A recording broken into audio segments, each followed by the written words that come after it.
America's President-elect Joe Biden and Vice President-elect Kamala Harris have begun the transition process, with their first order of business being setting up a coronavirus task force. And as Mashirima Kapombe now reports, the transition is, however, facing challenges as the incumbent, Donald Trump, refuses to concede, citing unsubstantiated voter fraud allegations. The transition from President Donald Trump to President-elect Joe Biden is moving slower than expected, with Trump's refusal to concede publicly. Former White House officials from the last three administrations are now urging the Trump administration to move forward and begin the post-election transition process immediately. The transition process formally starts when the General Service Administration determines the winner based on all available facts. That, however, is vague enough guidance that critics say that Trump could pressure the agency's director to stall, as is the current case.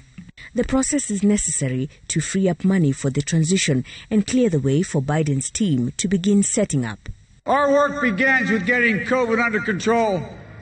We cannot repair the economy, restore our vitality, or relish life's most precious moments, hugging our grandchildren, our children, our birthdays, weddings, graduations, all the moments that matter most to us, until we get it under control. The president-elect began his Sunday in church, as he has always done, accompanied by family members.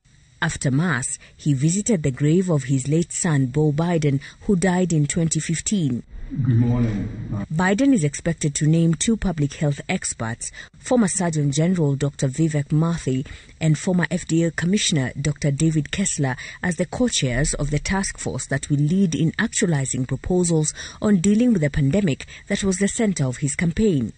I want to be very clear. The goal of mask wearing is not to make your life less comfortable. It's to take something away from you. It's to give something back to all of us, a normal life. President Donald Trump has, however, insisted on keeping up the fight with unsubstantiated claims of voter fraud. Trump spent his first day as a lame duck president in his golf club, while his campaign team announced their strategy for a recount in the state of Georgia. The legal battle has, however, so far hit a snag, as earlier efforts seeking to disqualify 50 ballots alleged to have arrived after an election day deadline were denied by a Georgia judge on lack of evidence.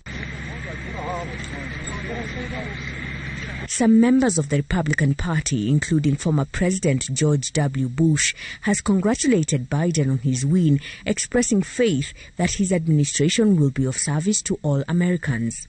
Although the former president cited Trump's legal rights to a recount, he said the 2020 race was fundamentally fair and its outcome clear. Mashirima Kapombe, Citizen TV.